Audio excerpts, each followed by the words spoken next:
tapat, matatag at maaasahan balitang tama at totoo lamang dito sa Pilipinas Network. Magandang araw sa ating mga kababayan sa Pilipinas at sa buong mundo. Huwag kalimutang pusuan ang video, sumubaybay at pindutin ang batingaw upang lagi kayong updated sa balita. Simulan na natin. Isang malungkot na balita ang yumanig sa mundo ng politika sa Estados Unidos. Pumanaw sa edad na 71 ang veteranong senador na si Lindsey Graham ng South Carolina. Kilala siya bilang isa sa mga pinakamaimpluwensyang tinig sa patakarang panlabas at mga usaping militar ng Amerika. Ang kanyang biglaang pagpanaw ay nag-iwan ng malaking puwang sa Senado kung saan siya naglingkod ng mahigit 2 dekada. Ayon sa paunang pagsusuri ng tanggapan ng punong tagasuri medikal ng Washington, D.C., malamang na namatay si Graham dahil sa pagkapunit sa panloob na bahagi ng kanyang aorta na kaugnay ng atherosclerosis o pagkipot at paninigas ng mga arterya. Gayunman, hindi pa inilalabas ang pinal na sanhi ng kanyang pagkamatay.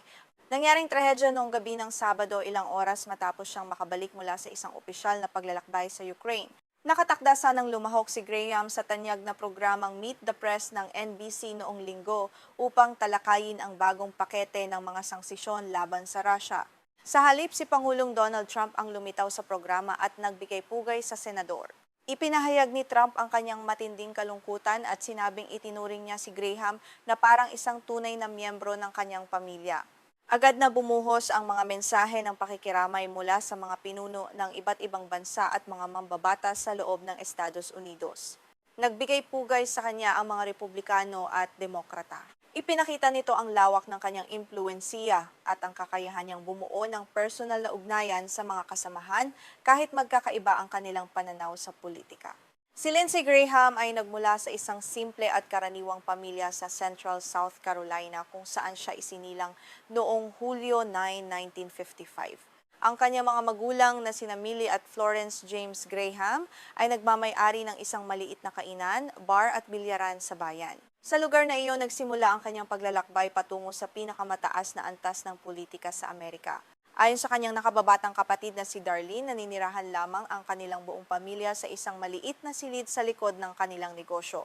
Doon sila magkakasamang natutulog, kumakain at nanonood ng telebisyon. Sa kabila ng kanilang simpleng pamumuhay, inilarawan ni Graham ang kanyang kabataan bilang isang masayang panahon. Tinawag siyang stink ball ng mga regular na customer ng sanitary cafe na nagturo rin sa kanya ng pangangaso. Noong kanyang kabataan, umiiral pa ang matinding diskriminasyon at segregasyon sa South Carolina. Sa kanilang kainan, ang mga customer na itim ay kinakailangang dalhin sa labas ang binili nilang alak upang doon ito inumin.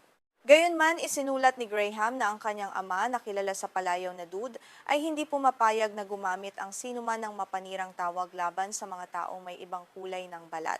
Isa itong aral na nag-iwan ng malalim na marka sa kanya.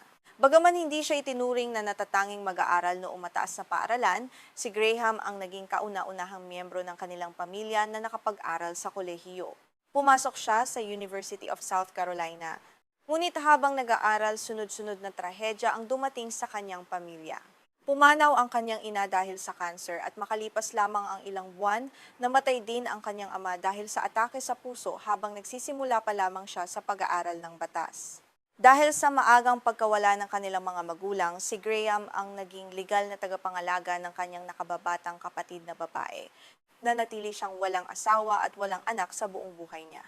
Madalas niyang banggitin na ang tulong na natanggap nila mula sa Social Security ang nagligtas sa kanilang magkapatid mula sa matinding kahirapan. Matapos ang pag-aaral sa batas, pumasok siya sa Air Force bilang abogadong militar sa Judge Advocate General's Corps o JAG Corps. Umakyat si Graham sa ranggo at naging punong taga-usig ng Air Force sa Europa habang nakatalaga sa Alemanya. Kahit matapos siyang mahalal sa Senado, nagpatuloy siyang maglingkod bilang miyembro ng Air Force Reserve. Bumalik din siya sa pansamantalang aktibong tungkulin upang magbigay ng legal na payo sa militar noong panahon ng digmaan sa Iraq. Ginawaran siya ng Bronze Star Medal noong 2014 bago siya formal na nagretiro bilang koronel noong 2015. Pagbalik niya sa South Carolina, agad siyang pumasok sa politika. Nanalo siya ng pwesto sa lehislatura ng estado noong 1992 at nahalal sa kapulungan ng mga kinatawan ng Estados Unidos noong 1994.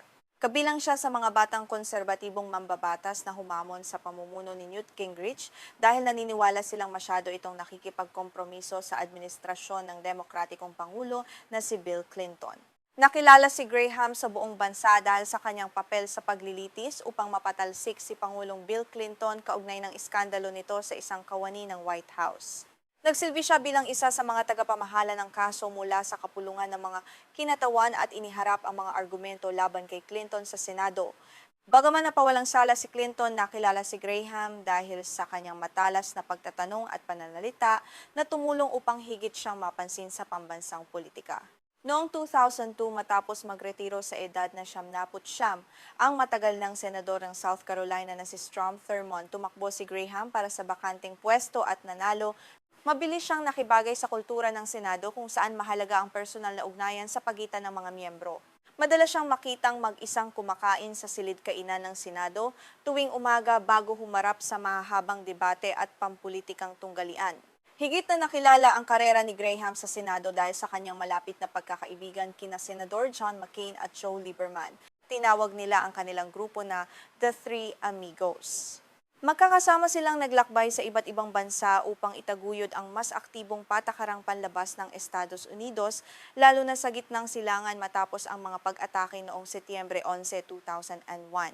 Nang pumanaw si John McCain noong 2018, hindi napigilan ni Graham ang kanyang pagluha sa mismong bulwagan ng Senado habang inaalala ang matalik niyang kaibigan.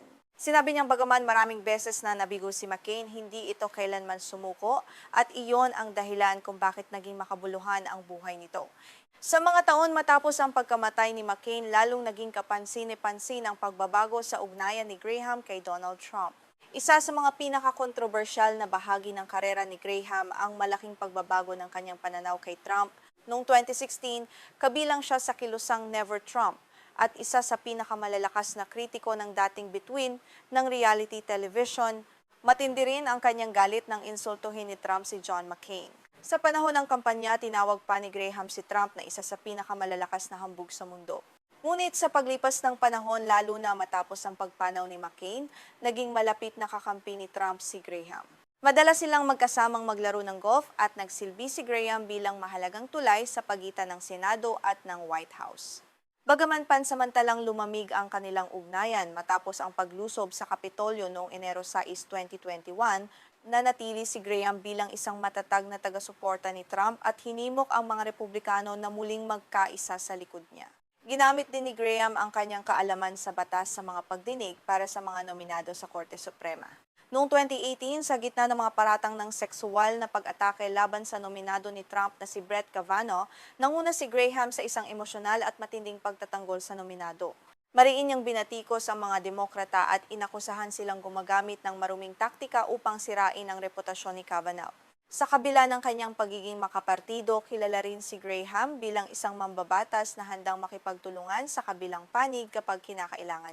Ikinuwento ni Pangalawang Pangulong J.D. Vance na minsan silang matinding nagtalo tungkol sa pondong ibinibigay sa Ukraine, ngunit kinabukasan ay tinulungan pa rin siya ni Graham sa isang panukalang batas tungkol sa kaligtasan ng mga riles. Para sa maraming kasamahan, kilala siya bilang masayahin, diretsahan at handang bumuo ng kasunduan sa Senado. Sa kabuuan, ang buhay ni Lindsey Graham ay isang kwento ng determinasyon at pag-angat mula sa simpleng pinagmulan.